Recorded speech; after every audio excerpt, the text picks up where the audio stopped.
Si tout le monde l'a sous les yeux, je me permets de vous faire 3 minutes de présentation.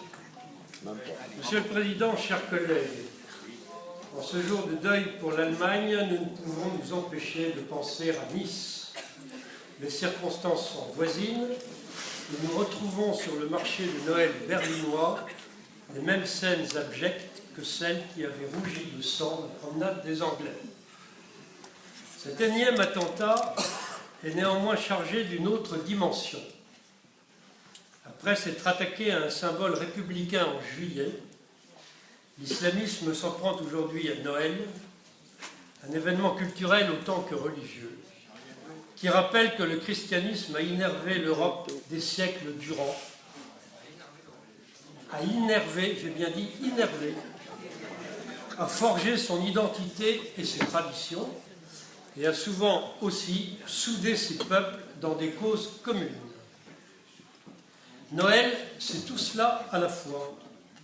C'est cet esprit de paix, cette trêve lumineuse au plus profond de l'hiver, celui-là même dans lequel veulent nous plonger ces terroristes. Et quoi de mieux pour représenter cette magie qu'une crèche? Une crèche comme celle que votre homologue de la région Auvergne-Rhône-Alpes, Laurent Wauquiez, a fait installer dans le hall du conseil régional, ou comme celle qui avait été appelée de ses voeux par le député de Paris Pierre Lelouch, malheureusement en vain. Une crèche comme celle demandée par la conseillère régionale Marion Maréchal Le Pen en PACA et que Christian Estrosi a autorisée dans leurs locaux. Je ne parle pas des crèches installées dans les mairies gérées par le Front National, vous comprendrez. Nous avons échangé avec vous au début du mois à ce sujet.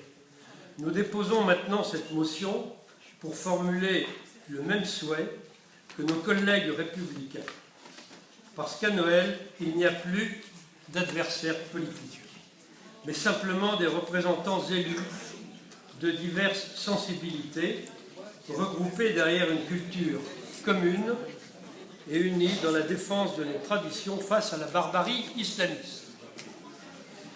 Dès le XIe siècle, la trêve de Dieu suspendait durant les quelques jours entourant Noël toute activité guerrière ou, à minima, belliqueuse, afin de respecter cette magie fédératrice des lumières de la crèche.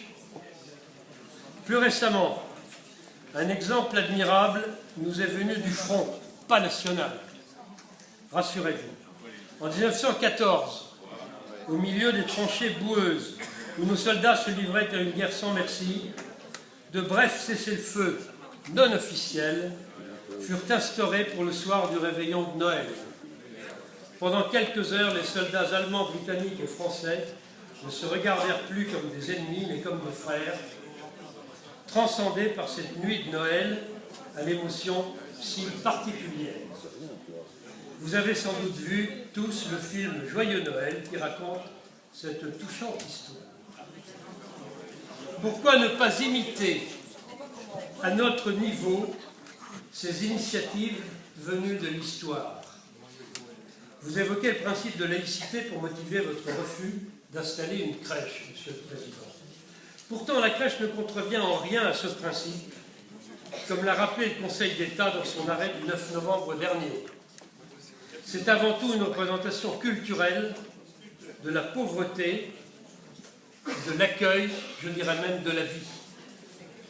Qui plus est, la crèche s'appuie sur un savoir-faire français reconnu bien au-delà de la Provence, celui de nos artisans centeniers. Notre groupe souhaiterait donc voir les querelles politiciennes mises en suspens durant ces quelques jours. Une crèche me semble être justement le moyen de sceller cette trêve politique. Enfin, ce serait un hommage particulièrement fort aux victimes des attentats de Berlin aujourd'hui, mais aussi de Nice, Paris ou Bruxelles hier. L'islamisme s'attaque à nos traditions, nos racines et notre culture. montrons-leur que nous savons laisser au pied du sapin et de la crèche nos différends pour nous ranger derrière Noël. Je vous remercie.